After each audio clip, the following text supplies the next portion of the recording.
inasema, yani wale majina yao hayakuonekana katika kile kitabu cha uzima. Wote walitupwa katika lile ziwa la moto.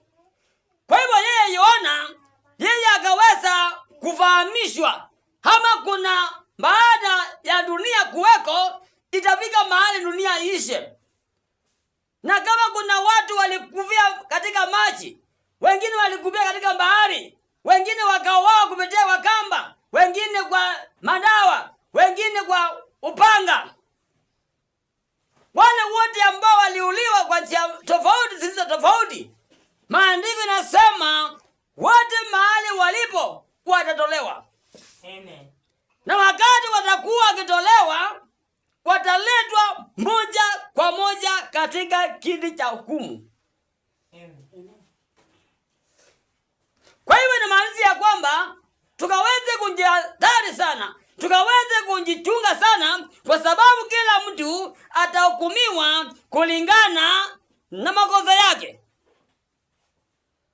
Yani kila mtu atahukumiwa sawa sawa na matendo yake. Kwa hivyo tutaweza kujiweka tayari juu ya kwamba siku ya mwisho ni make sure niweze kuhakikisha jina langu limeandikwa katika kitabu cha uzima, kwa sababu isipokuweko nitatupwa katika ziwa la moto. Na ziwa la moto, maandiko yanasema hiyo ndiyo mauti ya pili. Ziwa la moto itakuwa ni mauti ya pili. Amen. Na Yesu anasema yule aliweza kushinda mauti ya kwanza, nayo pia ya pili haitakuwa na uwezo. Maana yake ni gani? Maana yake ni kumaanisha kwamba kama mtu ameokolewa na Yesu, ameshinda kifo. Pia ameshinda hukumu. Wale watu watahukumiwa kwa sababu ya matendo yao maovu waliweza kutenda na wakakosa kutubu. Wakajikaza, wakaweza kusema hawana makosa. Amen. Wakaweza kuamua wao hawatendi dhambi. Pia wao hawana haja na Mungu kwa sababu wako na mali.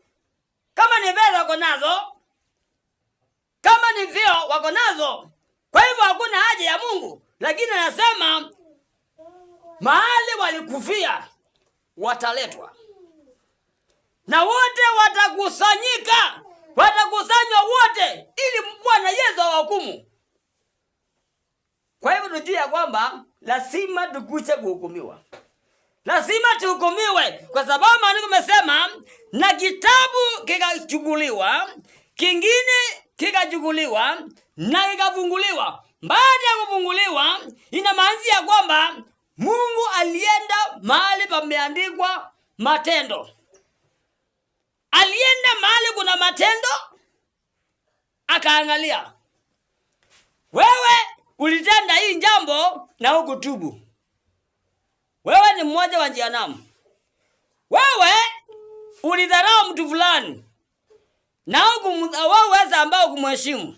Basi nimeona hukumu yako, adhabu yako ni jehanamu. Kwa hivyo kama majina hayako katika kitabu cha uzima, maandiko yanathibitisha walitupwa katika ziwa la moto. Na hiyo ndio mauti ya pili. Na hiyo ikaishia hapo, na Bwana Yesu akakaa na wale wake, na Yesu akakaa na wale wake, na sasa kutokea pale ni wa milele. Bwana asifiwe. Kwa hivyo hayo maandiko kitabu cha Ufunuo inasema ya kwamba 20 mstari wa 11 hadi 15 inasema, na nikaona, huyu ni Yohana, akaona vitabu, akaona mwenye kukalia juu ya kiti, mbingu na nchi ikaondoka. Baada ya kuondoka, sasa mahali wafu wanaishi. Yani pala akume kala na pala pekalawa kibila kila kikala mundu mukhu. Niwe si mundu mukhu ni wewa. Mundu wote mutangiye onaelayo. Ne mukhu. Nikila kibuna nakuye kikilada kibunetwa.